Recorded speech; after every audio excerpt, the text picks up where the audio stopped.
Our scripture in the morning is found in the first book of Kings, chapter 3, verses 8 through 10, which reads, "And your servant is in the midst of your people, whom you have chosen, a great people, too numerous to be numbered or counted. Therefore give to your servant an understanding heart to judge your people, that I may discern between good and evil. For who's able to judge this great people of yours?" The speech pleased the Lord. The psalmist had asked this thing. Friends, may we seek a discerning spirit to know good from evil and please the Lord with our decisions and our desires like Solomon did. The title of today's message is Discernment, Making Choices Based on Morals. We know in this world people make decisions for many other reasons, and morality or pleasing God is not the top criterion or motivation for them making decisions. But as believers, we have a different way of looking at things, and we want to do what pleases God and do what's intelligent. Psychologists look at our mental functions and can classify them into two different categories, which may be called harebrained and tortoise brain.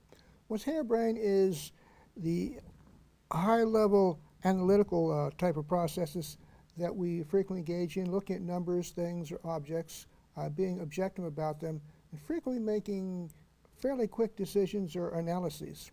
Whereas our tortoise brain is more feeling-oriented.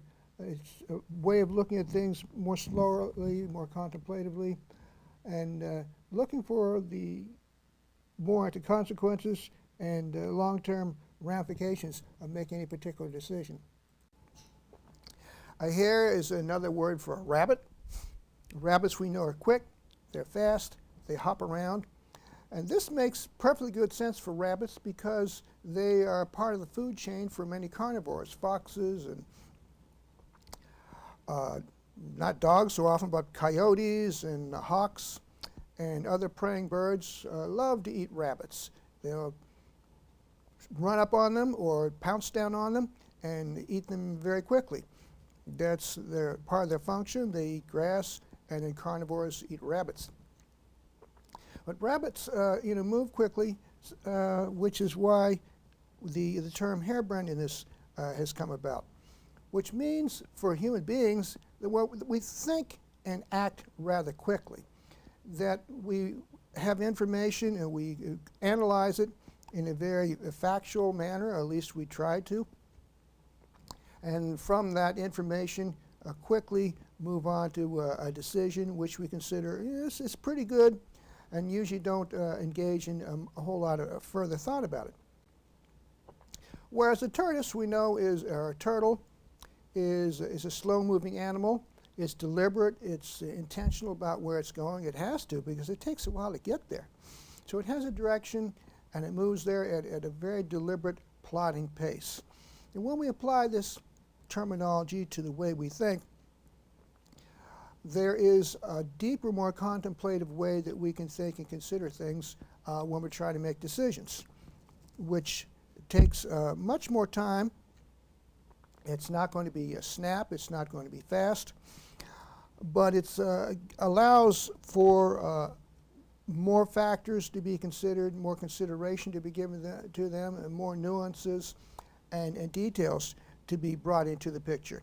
So we need to be mindful that there's these different and sometimes opposing ways of looking at things and making decisions, or as we're phrasing it today, discerning.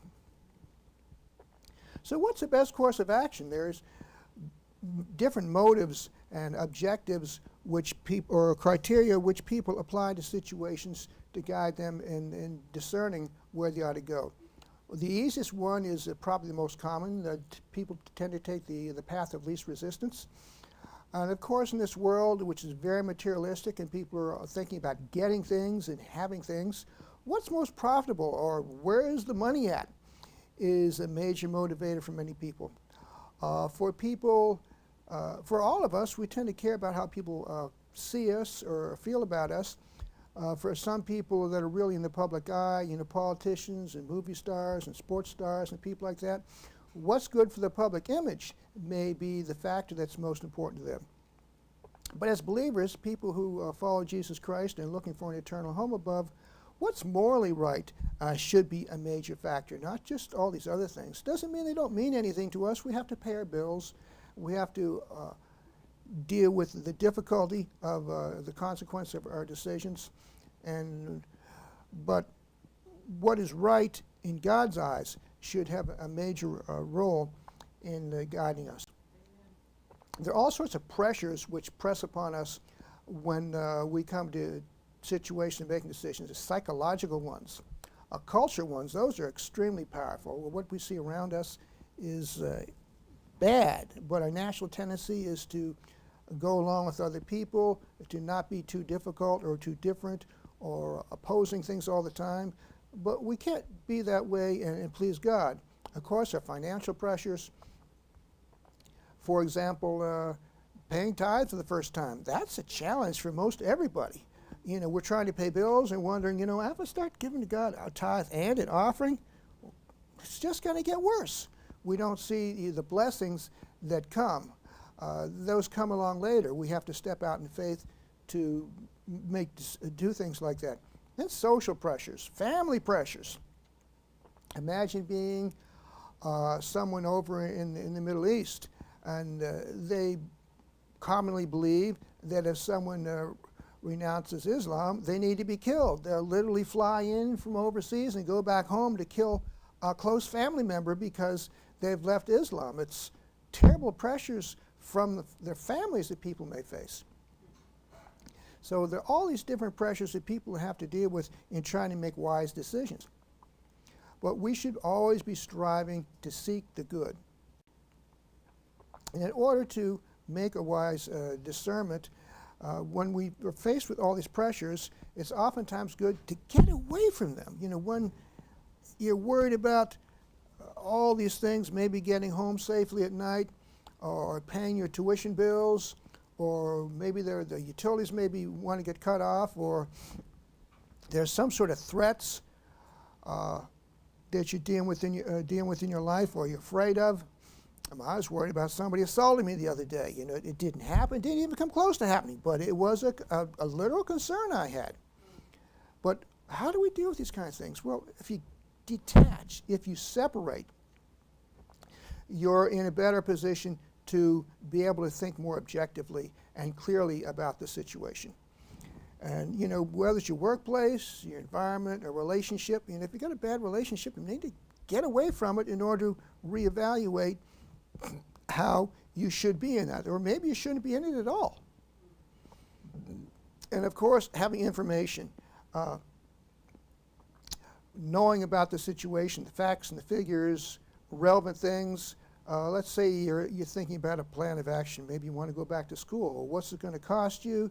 You're not going to have income, or at least full-time income probably while you're doing that. You're going to have to pay tuition. Is it going to be worth it to go in debt to pay back college loans? It's going to take time out of your life. All these different factors, the requirements, commitments. If you make a decision of a sort, many times there's some requirements to do it, to continue doing it, commitments. Are those right for you? Maybe not. They all require evaluation.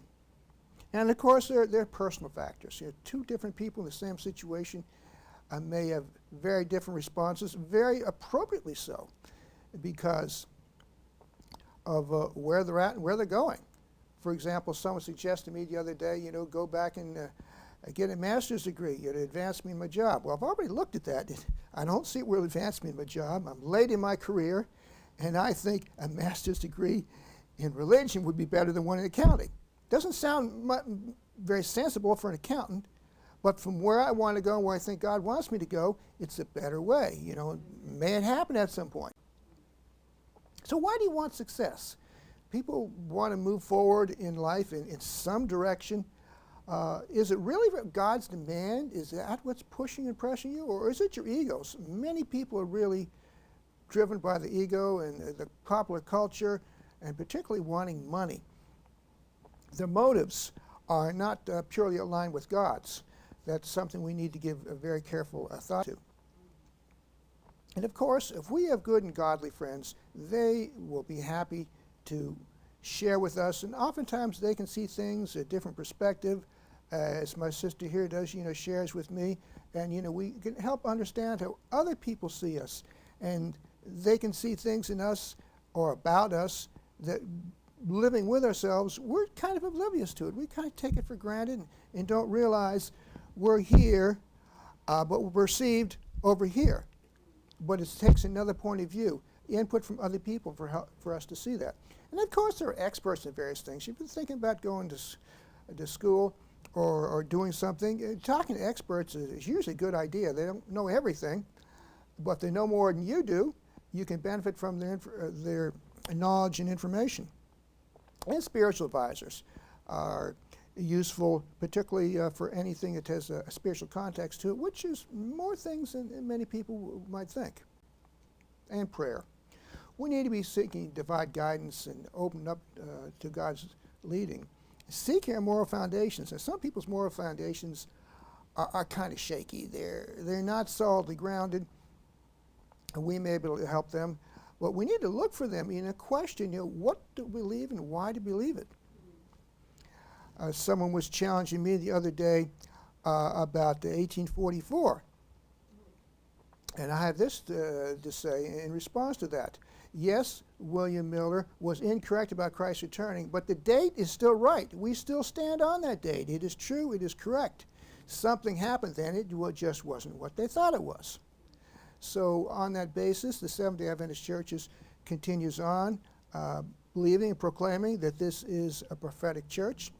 And I believe that, and I'm here. So you likewise may want to reevaluate something that you believe or why you believe it. And take time to think about it and to pray. And remember that goodness and holiness are reciprocal. If you're holy, if you're pleasing God, you're going to be a good person doing good deeds. And likewise, the good person is going to be respectful of God. And the way we see things many times is not the way it really is. We filter things through our experiences and what we're used to, and we're not as objective as we think we are. So we need to reevaluate facts and ask some questions. We take it for granted. Well, this is this, that's the way it is. Well, it may not really be that way. It's just your interpretation or application of it because of where you're coming from sees it this way.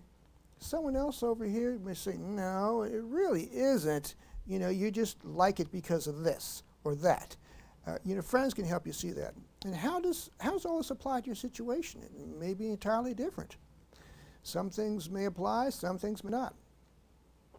So when we realize that, we ask questions, we research, look for connections between different things, evaluate items, and then ask, why this? Why not that? What are the consequences that can be expected down the road? Something may look real good right now, but down the road, one easy example for that is people may get balloon mortgages, or they may get a variable rate mortgage instead of locking on a rate. Well, it's cheaper now. It's easier on the budget. What happens a few years down the road when they jack up the rates and the payments suddenly jump, or you've got to pay it off and your loan or refinance it, and refinancing it then is extremely difficult and expensive. Sometimes what looks harder now may be better in the long run. We need to look for those consequences. So when we have come to the point where we can make a tentative decision, well, this looks good and this looks bad, one technique is to start by looking at the bad option. How would this work out? How do you feel about it? And can you try to mentally work it through to see how it would come about? So we have a little guidance here about making good decisions, discerning how God would help us to act. So now that we can pretend that we've pretended living out the bad scenario, we can turn around now and flip it over and pretend to live out the good scenario, the one that looks best to us. And then ask ourselves, how will your life change? Will it accomplish your objective? Wherever you're trying to get to, will this other path, this other course of action be successful? And then we're going to come around later and take the other way. Now, as we're looking at these options, we realize that religion is countercultural. It's society does one thing. Christians, really, if they're living Christ-like, are different. For example, there's all sorts of bad language around here. There's bad language at the back of a co-worker's shirt I saw today. And I said to him, I wouldn't say that. And he went right out and said it like it was B-A-S-T-R-D. Now, that word is in the Bible, but it's not appropriate to use it very many places. And I didn't think it belonged in the workplace, and I politely made it plain, without being offensive. But people use the S word and the F word and all sorts of things around us all the time. But we can't allow this to influence us in our speech. It will become ungodly very quickly. It's common for people to start the day drinking coffee, take a break to smoke a cigarette, and buy a lottery ticket on the way home. But as Christians, we know we won't do any of these things because they don't please God. So as a result of this, conflicts are going to rise between our ways of living and those in the world. I was challenged at work the other day, why don't I like rap? It's because you're promoting yourself instead of promoting God and being the humble person He wants you to be. But people didn't see anything wrong with it. So our expectations are going to differ. But as Christians, we are against the culture because the culture is so against God. We expect this. And so these are factors that we have to deal with when we make our decisions, which direction to go. Are we really being countercultural? Not that we want to be so, but rather the requirements of living for God make us. As Christians, we'll find ourselves in situations many times when we're going against the flow. It's not an easy thing to do.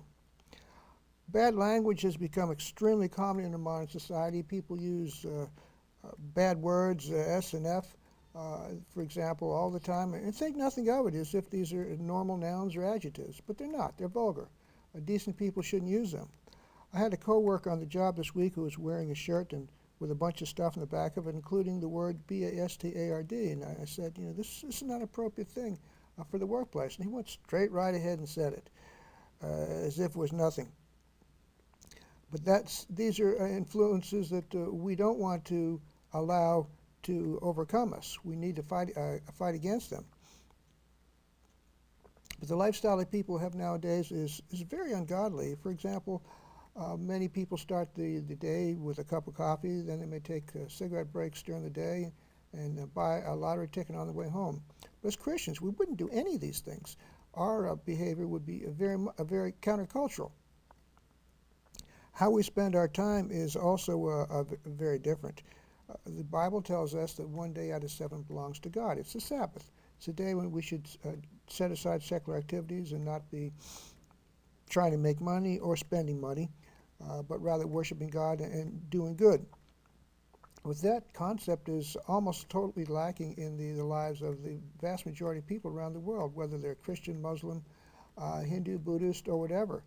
The common idea is that God gets a little bit of worship, really not in a serious fashion for many people, and the rest of the day, the rest of the time, including whatever day might be the Sabbath, belongs to the individual to do with whatever they wish. But that's not God's way, friends. God's way is to keep holy Sabbath days. So the way we use time is going to be very different. And we're also going to try to use our time in a productive way, a useful way. It may be nice to watch a football game, and it could be good exercise, but spending all weekend watching game after game won't do anything useful around the house, won't take care of it, won't help the family or do anything for interfamily relations. It's not a good way to spend time, so a thoughtful Christian will limit this. And the way we're spending money, of course, is going to be very different. The idea of paying tithes, or let alone offering, is a hard one for people to accept. To get on that bandwagon really takes a lot of prayer and trust in God. It may be a while before the benefits are seen of not spending so much but rather supporting God's work and trying to hasten His Christ's soon return. And the attitudes we have toward others as Christians should be intentionally and deliberately positive. You're not negative, not returning tit for tat, not tearing down other people, even if there may seem to be good justification, but rather we should constantly be trying to be loving, kind, and positive and encourage people to do the good and to respect God. And ask how we feel. You feel confident or relieved? If not, repeat the process, because a good decision that has good consequences should leave us settled. We shouldn't be nervous and uncomfortable and still worried about it if it's really the right. Let's go back here. Our mental development is another factor we need to consider. One thing psychologists have learned is that the way our memories work, the thing that connects them most strongly are our feelings connected with our bodies, our physical feelings, and our emotions. We're not like computers which deal with numbers and facts, these little fixed things, but rather emotions play a major component in how we remember things. That's how our mental filing system works. It doesn't work like computers does. We'll organize everything numerically or alphabetically. Emotions make a huge difference. And when we try to retrieve things, when you're trying to recall things, these emotional connections work pretty rapidly. So when we find ourselves in a situation, maybe there's a smell, there's a sound, there's some feeling we've had, it kicks back in the memory and all of a sudden we get recall. Whereas if we're trying to look for a number or something, that doesn't work so well for us. And what psychologists have learned is that for people to function successfully in the world, they need these emotional inferences, not just intellect. A person can have great intellect, really score high on IQs, but if they can't make connections between things and people and relationships, they basically can't function at all. Computers, deal with pure data searches. But humans don't work too well. They can think and compute, but they're not able to decide. And fuzzy logic, things that really aren't clear, we have to evaluate things or recognize patterns. It doesn't work very well for computers, but for human beings, you can take a 4-year-old and a child, and they'll see a situation, see something similar, and they immediately make the connection. This is like that. For a computer, very difficult. Have to engage in all sorts of special programming for them to get close. What happens when people grow up? If they don't have interpersonal reactions, their cognitive development actually gets stunted. It sounds strange, but compassion and the exchange of emotions and feelings, just little things which seem to have no significance. A mother making eye contact with her baby, or the skin contact, face to face. Little things like this, which seem like nothing, have been found to have a major effect on how babies develop and their intelligence.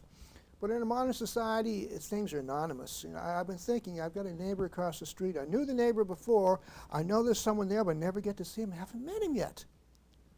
I'd like to. I'm looking forward to it. I haven't had a reason to go knock on the door, but that's a modern society. We live behind closed doors. You may live in the same building or a different floor if you're in a high rise or something, and people don't know one another. But it's not good for our personal development. It's not good for the way we relate to one another, and we certainly can't witness as Christians with people if we don't at least have some contact. And so creativity, which is a characteristic which is very useful for problem solving and for doing art and whatever, actually develops out of interpersonal interactions. Sounds funny, but that's what they've learned. There's a saying, all work and no play make Jack a dull boy. It doesn't just simply mean that he is dull in terms of not being interesting, but actually it's literally true in that he'll become dull intellectually. Modern life leaves us frazzled and anxious, exhausted. All these kind of things get us in such a situation we can't think straight. Many people have a crisis, what's called a work-life crisis. They want to have a life, but they're dealing with all these pressures and problems at work, and they may bring the feelings home. So when they get home, they're not really ready to be loving and kind and nice to the family because they're still dealing with these work pressures. And they may have all these hassles going on at home, and they get to work, and they don't relate to the coworkers so nice either because they're still thinking or dealing with the feelings, the consequences of conflicts they had at home or with somebody. It's not a pleasant life. But people actually, their lives, there's a lot of nuances that we need to deal with and evaluate when we're to be able to discern clearly, because answers are not always not always obvious. We need to look at those little nuances and the spiritual component to relationships. So when we think we got something, a good idea, a direction to follow in, we need to ask ourselves, is it real? Is it authentic? Because with the society we live in, and this could be true in any society, there's things going on, there are current events. For example, there may be someone who's really popular in Hollywood, and you can statistically observe if you go a couple of years into the future and look back, you see that a number of babies were named after this then popular star of some sort. It doesn't make any sense if you think about it spiritually, but culturally speaking, stuff like this happens. You know, people imitate. Like my coworker was just telling me about how great this, I think it was Wu-Tang rap group was. I don't know what they're good or great for, but I don't think it applies in God's eyes. I'd want to stay away from it. But people who aren't looking spiritually, who aren't allowing the tortoise brain to take some time to evaluate things, are not going to see this. When we come to potential decision, okay, I want to cut back work hours. Why are we doing that? Is it because, you know, I'm Superwoman, I'm a Mother Mighty, or the converse, and, you know, you just want to be able to do it all and have it all? Or maybe you have a different motive, which is that you're really not chasing the dollar so much. You're not trying to get everything. Your motives are different, but the results are the same. Or maybe you could do something, but you decide not to do it, and you think, well, yeah, I'm abandoning a talent. I have potential. I could do something here. But you could make the same decision for different reasons. You want to have more time to spend with yourself or with your others. Your family needs time, so you turn down overtime even though you can use the money. So there can be different motives for people making the same decision. We want to have a good discerning spirit to be able to know the good from the evil. But when we have feelings, when we desire to do something, at times it's the motive, what's behind it may not be clear. There's a dark ego, can be said, in us, which is opposed to the sacred. We need to be looking to distinguish them, and when we feel these primal urges from the dark side, the shadow side, if we're being spiritually aware, we can control them, we can push back on them, but not if we're not looking. And if you make a good decision, ultimately, you're going to feel better about it rather than if you make bad decisions, which oftentimes may have a more pleasant immediate result, but in the long run are not good. In one way, our feelings can be useful to help us evaluate the results of a carefully discerned decision. Are the feelings of consolation, or positive, or desolation? If the decision is good, we should feel like we're resonating with God's Spirit, like we're doing good, we're feeling good. But on the other hand, we may feel like we're lost, we're worthless, we're angry, confused, which strongly suggests the decision's the wrong one. We need to go back and reevaluate. We need to be aware of the dangers of getting in a panicky situation, and then we oftentimes will just see one way out. I must do this. Do it. This. Now. With terrible urgencies, which tends to lead to bad decisions. May work for the minute, but then it's going to come crashing down on you. Whereas if you find a spiritual direction to go in, you're probably going to find it's more relaxed and composed. You're not feeling so bad, and the results, of course, will be better. If your discernment is healthy, it's going to relieve you or release you from anxiety and compulsion. Though there may be a price to be paid in the short while, you may have to spend some money, life may be a little complicated. Caring for an ill family member may not be what you really want to do, but if you know you're doing something good in the long run and filling a need, you'll feel better about it, and it will be better. And there may be details that get a little bit complicated, But if it's necessary, it's a good thing, you do it. And then when you're all done, you're feeling serene, you're feeling confident, and you're not feeling like there's some pressure pushing you to go someplace. There are natural forces that we have to deal with to enable us to discern clearly. Our analytical intelligence, the harebrain is going to try to make a quick beeline and say, oh, here, do that. Our imagination, being intuitive, and say, yeah, hey, this looks good. Our feelings in our gut maybe push us to do something, go somewhere. And they're survival instincts. When we get put in situations, we may react. This is what I got to do to survive. Otherwise, something bad's going to happen. But we don't live in that crude world, where bears are chasing after us and there's a lion around the corner, that we should have to act that way in many cases. If we yield or follow these natural forces, we may find we've done something stupid or we've been exploited. Maybe somebody is using factors like this to manipulate us. So questions we should be asking: who do you trust? Who should you care for? What should you sacrifice for? So what's the payoff? It's the good life, it's more things in this life, more money, more material things, or is it a life of contentment or more contented consequences where you're happy and you're doing good for yourself and others? Counseling with others can be helpful, a spiritual guide, and a lot of times it's just an understanding friend, and not many people really have a spiritual guide, and sometimes it's just serendipitous connections that you all of a sudden you meet somebody that has some information or something useful to help you. For example, I ran into somebody on the sidewalk down Girard Avenue a year or two ago, and we got to talking a little bit, and it turned out they knew about a meeting I should be at. Well, I didn't know anything about. Well, then we told me about it. Okay, I was there. Otherwise, I wouldn't have known. It was serendipitous, but God worked it out. So there are contrasts. The more spiritual, healthier way to live is one in light, respecting God, focusing on the immaterial, and leaving us free. Whereas the world would have us move into the dark realm, chasing material things, the gold, what we can grasp. And we end up being captive. Jesus gave a good example to us when the woman was accused of adultery. He didn't make a quick judgment. The guys are saying, hey, shall we stone her? And they were ready to do it. Bam, don't know it. Jesus could have said, yes, yeah, she's guilty. Splat, splat. Yeah.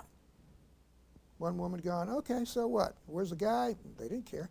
It's not how he dealt with it at all. The way he dealt with it was very slow. We started writing. We don't know exactly what he wrote, but it could be investigative or revelatory of what the guys are doing. And then eventually he asked a question and resolve the situation. But it was slow, it was methodical, it was thoughtful, and above all, it was spiritual. We should be thinking about emulating his example and not, jumping quick to it like the world does. The question and challenge I want to leave with you today is, how do you deal with difficult questions? Get it over quick or ponder and think? Are you allowing the turtle spraying its chance instead of falling after a rabbit? And you do it all yourself, you get some counsel, some advice. Things to think about, friends.